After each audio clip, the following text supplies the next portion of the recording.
Okay बच्चों, so section C का अगला प्रश्न है एक त्रिकोणाकार ની જમીનના ટુકડાની બાજુની લંબાઈ 3/5/7 ના પ્રમાણે છે અને તેની પરિમિતિ 300 मीटर છે, તેની क्षेत्रफल शोधो। अभी प्रेजेंट टाइम पे आपको यहाँ पे क्या क्या इंफॉर्मेशन दी गई है वो हम यहाँ पे निकालते हैं। अभी हम आपेल से लिखेंगे क्या क्या हमें दिया गया है। त्रिकोण की परिमिति, त्रिकोण की परिमिति दी गई है कितनी, 300 मीटर, तो मैंने यहाँ पे लिख दिया 300 मीटर। तेनी बाजू, और उसकी बाजू जो है वो जब में दी गई है, तो बाजू की लंबाई कितनी है 3/5/7, तो मैंने यहाँ उसकी बाजू लिख दी है 3/5/7। अच्छा, त्रिकोणाकार जमीन है इसलिए मैंने पहले त्रिकोण बना लिया है। क्या बना लिया है, त्रिकोण, और इसकी नेमिंग भी कर दी है ए बी बी सी और ए सी। यहाँ पे मैंने डाल दिया है बाजू की लंबाई, मान लो 3x है, 5x है और 7x है। मैंने कल ही आप लोगों को बताया था कि अगर कहीं भी आपको जब में क्वेश्चन दिया जाए, कहीं भी आपको,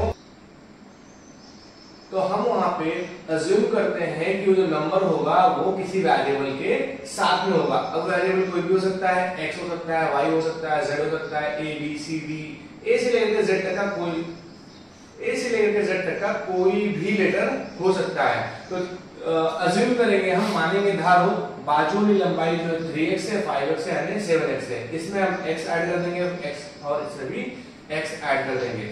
उसके बाद त्रिकोण की परिमिति क्या होती है। अब परिमिति क्या होती है, परिमिति कहते हैं इसके बाजुओं की लंबाई को, इसकी जो बाजुओं की लंबाई है उसे क्या कहते हैं, परिमिति कहते हैं। इसीलिए त्रिकोण की परिमिति बराबर AB + BC + CA।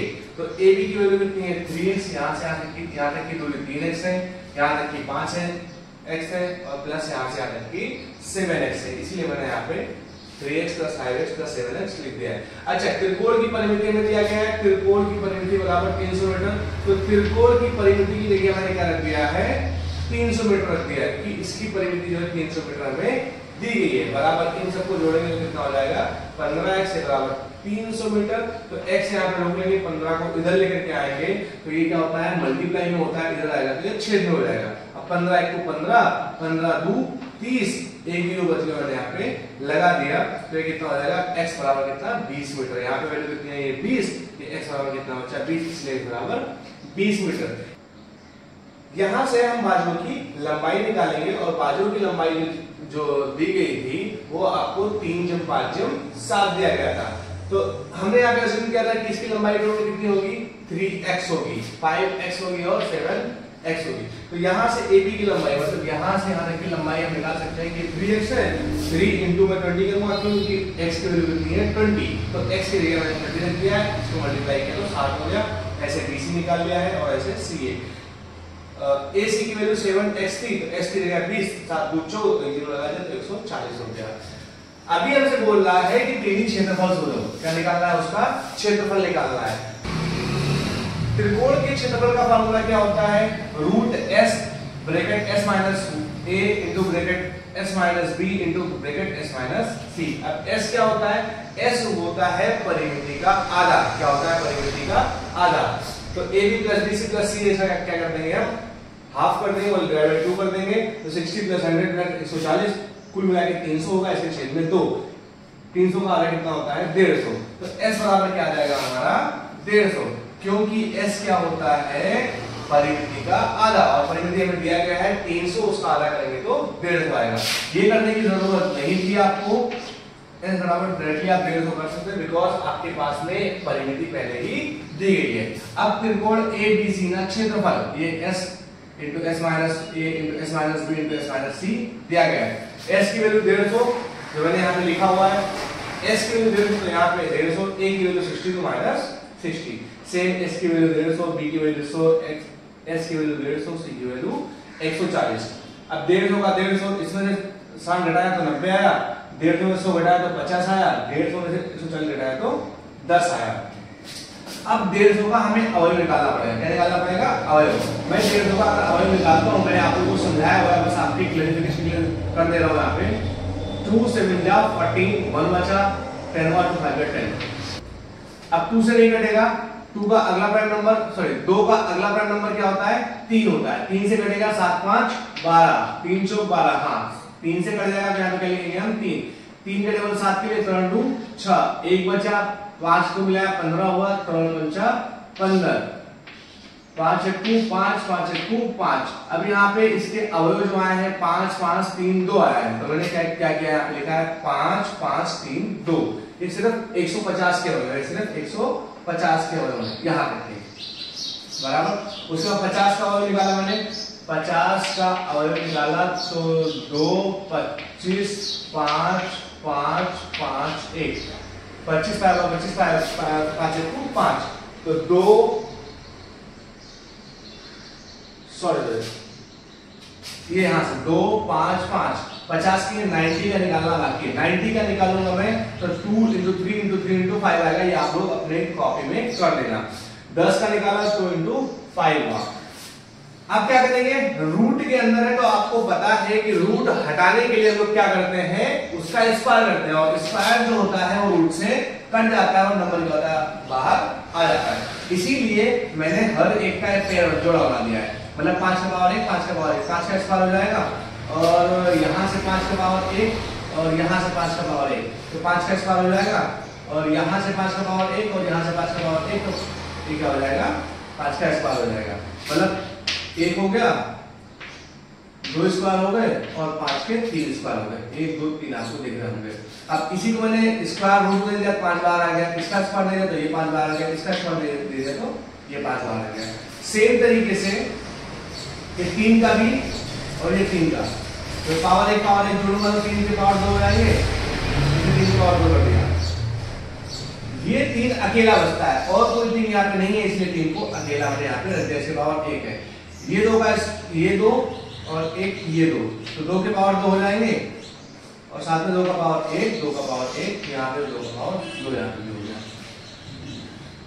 अब 3 का स्क्वायर है, इसको दिया तो 3 बाहर आ गया, ये 3 अकेला यहाँ पे रह जाएगा, 2 का स्क्वायर है, 2 दिया तो बाहर आ गया, ये स्क्वायर दिया तो ये भी 2 बाहर आ गया, ये 3 जो है इसके अंदर रह गया। अब इन सबको मल्टीप्लाई करेंगे तो ये हो जाएगा 1500, रूट में लिखा आएगा 3, तो 3 ये हमारा आंसर है। ओके, अगला प्रश्न है, एक शंकु आकार में राशि ऊंचाई અને पायों में व्यास अनुक्रमे 25 मीटर અને 14 मीटर છે, તેની વક્ર સપાટી પર 100 रुपया मीटर स्क्वायर रुपया 110 लेके चूनों खर्च शोधो। अच्छा, हमसे पूछा जा रहा है कि चूना करवाने का खर्च कितना होगा। आप बताओ, जो आप चूना करवाओगे उसके वक्र सपाटी पे करवाओगे, राइट? किसपे करवाएंगे हम? वक्र सपाटी पे करवाएंगे। तो हमें क्या करना है, अभी वक्र सपाटी का क्षेत्रफल निकालना है। इससे पहले हम मेंशन करते हैं कि हमें इंफॉर्मेशन क्या क्या दी गई है। एक शंकु आकार में वक्रमानी 83 ऊंचाई, क्या दिया है आपको? 83 ऊंचाई दी है, अने पायोना व्यास, क्या दिया है? पायोना व्यास। अनुक्रमे, अनुक्रमे का मतलब होता है जो पहले लिखा गया है उसकी वैल्यू पहले होगी, जो बाद में लिखा गया है उसकी वैल्यू बाद में होगी, बराबर। तो पहले 83 ऊंचाई लिख के दिया है, इसलिए यहाँ पे 83 ऊंचाई का मतलब होता है L। 83 ऊंचाई को L भी लिखते हैं, इसलिए L बराबर कितना दिया मैंने? 25 मीटर। D बराबर 14 मीटर। D क्या होता है? D होता है व्यास। D को इंग्लिश में डायमीटर कहते हैं, इसलिए इसे D से डिनोट किया जाता है। उसके बाद में आता है R। D अगर आपको दिया है तो आप यहाँ से R निकाल सकते हो। डायमीटर जो होता है वो रेडियस का 2 गुना होता है। कितना होता है? रेडियस का 2 गुना होता है, मतलब डायमीटर बराबर 2 रेडियस। डायमीटर की वैल्यू कितनी है? 14, 2 गुणिया 8, तो R बराबर हो जाएगा 14 के छेद में 2, 2 × 2 = 14। वही मैंने यहाँ पे एक्सप्लेन किया है, 14 के छेद में 2, ये वैल्यू कितनी आ गई? 7, ये बराबर 7। मतलब रेडियस की वैल्यू कितनी हो जाएगी टोटल आपकी? 7। अब मकरबा नहीं होगा सपाटी ना, क्षेत्रफल। आपका मकरबा जो बना हुआ है किससे बना हुआ है? शंकु के आकार में बना हुआ है, इसीलिए उसका जो क्षेत्रफल होगा वो पाई आर एल होगा। कितना होगा? पाई आर एल होगा, पाई आर एल। अब पाई की वैल्यू कितनी है? 22 में 7। आर की वैल्यू कितनी है? आर की वैल्यू है 7, तो यहाँ पे मल्टीप्लाई करें 7 गुणिया एल की वैल्यू कितनी है आपकी? 25। एल बराबर कितना दिया है? 25, तो मैंने क्या रख दिया है? 25। अब 7 एकू 7, 7 एकू 7 सॉल्व कर लिया हमने। यहाँ पे एक, नीचे भी एक। अब नीचे को कोई भी कटने लायक नहीं है, इसलिए हम डायरेक्टली क्या करेंगे? इसको मल्टीप्लाई करेंगे। 22 × 5 = 110 के 0, 22 × 2 = 44 और 11 = 55। तो इसका वक्र सपाटी का क्षेत्रफल कितना आ गया है? वक्र सपाटी का क्षेत्रफल कितना है 550 मीटर स्क्वायर। अब चूना करवाने का जो खर्च आएगा वो इस 550 मीटर स्क्वायर के क्षेत्रफल को चूना करने का खर्चा आएगा, कलर करने का खर्चा आएगा। अब अभी आपको एक और चीज मेंशन की गई है कि 100 मीटर स्क्वायर का 110 रुपए लगता है। कितना?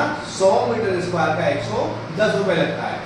कहीं भी ऐसा क्वेश्चन दिया हो जिसमें 1 मीटर या 1 सेंटीमीटर या 1 यूनिट ना हो आपके पास में, सबसे पहले आप क्या करेंगे, 1 यूनिट का खर्च निकालेंगे। कितना? 1 यूनिट का खर्च। यहाँ पे 100 यूनिट है, बेसिकली 100 मीटर स्क्वायर है, तो हम क्या करेंगे, इसका 1 यूनिट निकालेंगे, मतलब 1 मीटर स्क्वायर का खर्च निकालेंगे। 100 मीटर का खर्च कितना होता है? 110 रुपए। तो 1 मीटर स्क्वायर खर्च कितना होगा? 110 के क्षेत्र में 100। क्यों? क्योंकि 100 बोलिया 1 मीटर में करूंगा, 100 को इधर लेकर के आऊंगा, फिर डिवाइड बाय 100 हो जाएगा। क्या हो जाएगा? डिवाइड बाय 100 हो जाएगा। 1 जीरो काटूंगा, 1 जीरो यहाँ ये कट गया, बराबर। 1 जीरो और काटूंगा तो 1 अंक के पहले यहाँ मुझे पॉइंट लगाना पड़ेगा, इसलिए 1.1 रुपए इसकी वैल्यू आ गई। अब कुल खर्च क्या होगा? कुल खर्च बराबर होगा क्षेत्रफल गुणिया 1 मीटर स्क्वायर की कॉस्ट। खर्च पर मीटर स्क्वायर, 550 टोटल इसका क्षेत्रफल है, गुणिया खर्च पर मीटर स्क्वायर कितना है? 1.1। तो 1.1 को मैं 550 से मल्टीप्लाई कर दूंगा। 11 0 0, 11 5 55 के 5, 11 5 55 और 5 60, 605 रुपए कुल खर्च आपके होंगे। ओके, अगला प्रश्न दिया गया है, शंकु आकार में त्रासी ऊंचाई અને પાયોનો व्यास अनुलग्न 15 मीटर અને 7 मीटर છે। તેની વક્ર સપાટી પર 100 रुपए मीटर स्क्वायर ना 300 रुपए लेके चूनो करवानो। सेम टाइप का क्वेश्चन है बेटा जो हमने पिछला क्वेश्चन किया हुआ है, सिर्फ और सिर्फ इसमें नंबर्स जो है वो बदल दिए गए हैं। शंकु आकार में त्रासी ऊंचाई અને પાયોનો व्यास क्या करना है हमें? पहले क्या करेंगे, हम उसकी इंफॉर्मेशन निकालेंगे, क्या क्या इंफॉर्मेशन उसमें दी गई है। दिया गया है त्रासी ऊंचाई અને પાયોનો व्यास। तो त्रासी ऊंचाई क्या है? 15 मीटर है और व्यास क्या है? 7 मीटर है। अनुगण में बताया गया है, तो पहले त्रासी ऊंचाई, तो हम त्रासी ऊंचाई लेंगे, पायोनो व्यास बाद में, तो पायोनो व्यास बाद में लेंगे। त्रासी ऊंचाई को हम L लिखते हैं, तो L बराबर हमने लिखा है 15 मीटर। डायमीटर दिया है, मतलब पायोनो व्यास को हम D से डिनोट करते हैं, D बराबर 7 मीटर।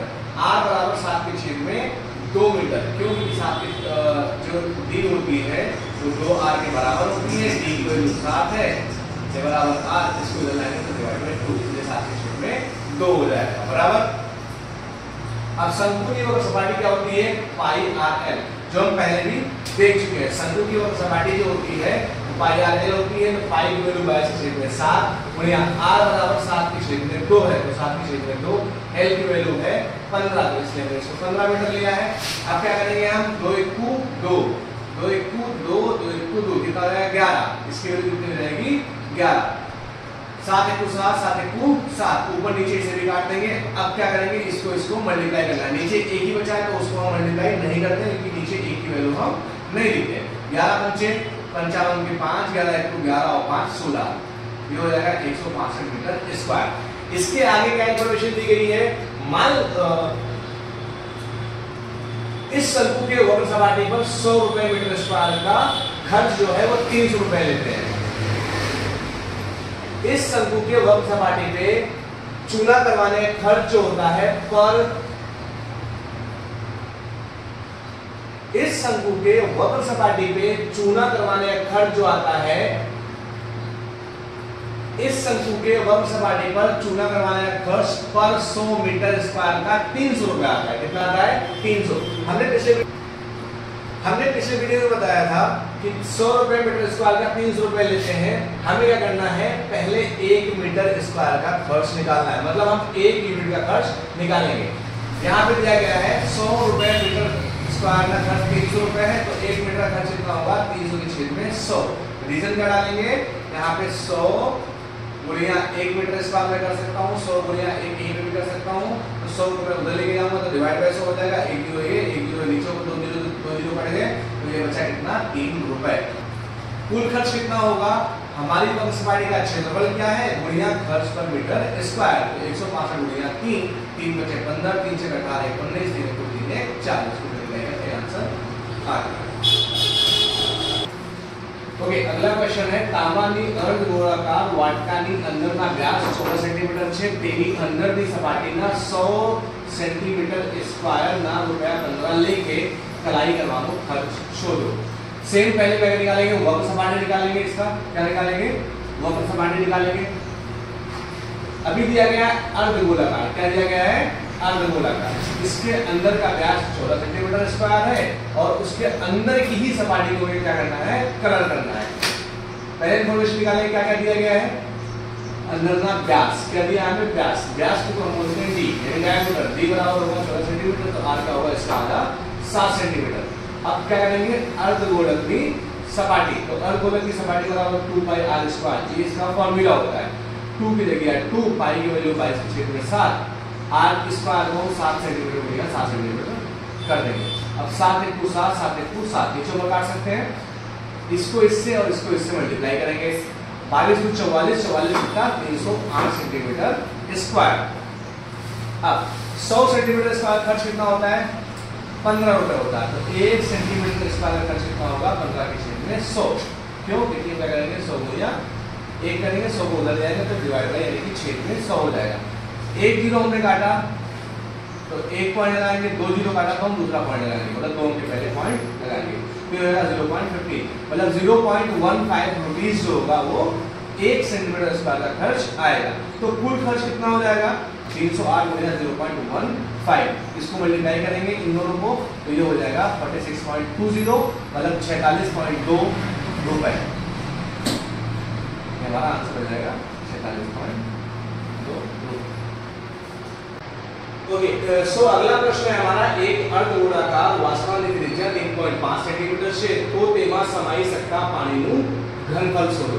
क्या निकालना है हमें, इसका घनफल निकालना है। पहले पता करेंगे इंफॉर्मेशन में क्या क्या दी गई है, अर्धगोलाकार वासणની त्रिज्या क्या दिया है आपको, त्रिज्या 3.5 सेंटीमीटर, और गोलाकार का या तो अर्धगोलाकार का अगर आपको चाहे घनफल फाइंड करना है, चाहे उसका सपाटी फाइंड करना है, आपको सिर्फ जरूरत होती है त्रिज्या की। इसकी जरूरत होती है त्रिज्या की, जो हमें यहाँ पे दिया गया है। तो r बराबर 3.5 सेमी दिया। अब अर्धगोलाकार का घनफल क्या होता है, 2 के छेद में 3 पाई r क्यूब, 2 के छेद में 3 पाई की वैल्यू 22/7 गुणिया r की वैल्यू 3.5, इसका क्यूब है, इसलिए 3 बार 3.5 लिखेंगे।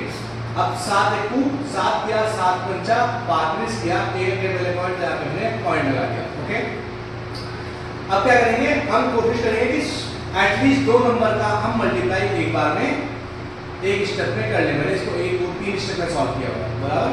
तो मैं क्या करूंगा, 0.5 को 2 से मल्टीप्लाई करूंगा। मैं 0.5 को 2 से ही क्यों मल्टीप्लाई करूंगा, 3.5 से मल्टीप्लाई क्यों नहीं, या फिर 22 से मल्टीप्लाई क्यों नहीं, इसका एक रीजन है। कहीं पे भी अगर लास्ट में 5 आता है और बे की संख्या होती है, लास्ट में 5 आता है और बे की संख्या होती है, जब इन दोनों को मल्टीप्लाई करते हैं तो लास्ट में हमें एक 0 मिलता है। जैसे 5 × 10, लास्ट में एक 0 मिला। अब इस नंबर से कहीं भी किसी भी नंबर को मल्टीप्लाई करना हमारे लिए आसान रहेगा, इसीलिए हम 5 × 10 करते हैं। तो 5 को लिखना हो गया 10, 1 घंटे मैंने पॉइंट था, इसलिए मैंने यहाँ पे पॉइंट लगा दिया है। अब मैंने क्या किया, 22 को 22 कर दिया है, 35 का 35 से मल्टीप्लाई करते हैं तो आता है 1225। यहाँ पे 35 को 35 से मल्टीप्लाई किया तो आया था हमारा 1225, मतलब 12.25। 22 को अभी किसी भी नंबर को 1 से मल्टीप्लाई करने पे सेम नंबर आता है, तो 22 × 2 22, और फिर उसके बाद हमने इस नंबर से हमने इसको मल्टीप्लाई कर दिया। 22 × 5 110, 110 के 0, 22 × 44, 44 हो गया 55 के 5 और दिया ये 5, 22 फिर से 44, 44 5, 49, 49 के 9 और दिया ये 4, 22 × 22 4 26, इसके छेद में कितना है 3, इस छेद में क्या आया हमारा 3। अब 2 अंक के पहले पॉइंट, तो इसलिए 2 अंक के पहले हमने यहाँ पे लगा दिया पॉइंट। अब 3 × 2 3, 3 × 8 24, 2 बचा, 29 हुआ, 3 × 9 27, 2 बचा, पॉइंट आया तो यहाँ पे पॉइंट लगाया, 2 और 5 जोड़ा तो 25 हुआ, 3 × 8 24 हुआ, 25 में 24 गया तो 1 बचा, पॉइंट पहले लगाया तो पॉइंट के बाद में हम 1 0 लगा सकते हैं, तो हमारा 1 बचा था उसके बाद में 1 0 लगा सकते हैं, तो हो जाएगा 10। अब 3 का जब पढ़ेंगे 10 के लिए 3 × 9, ये कंटिन्यू होता रहेगा, इसलिए क्या करेंगे, इसको 3 चौक बार कर देंगे, एक संख्या बढ़ा देंगे, हमारा आंसर हो जाएगा। That's it.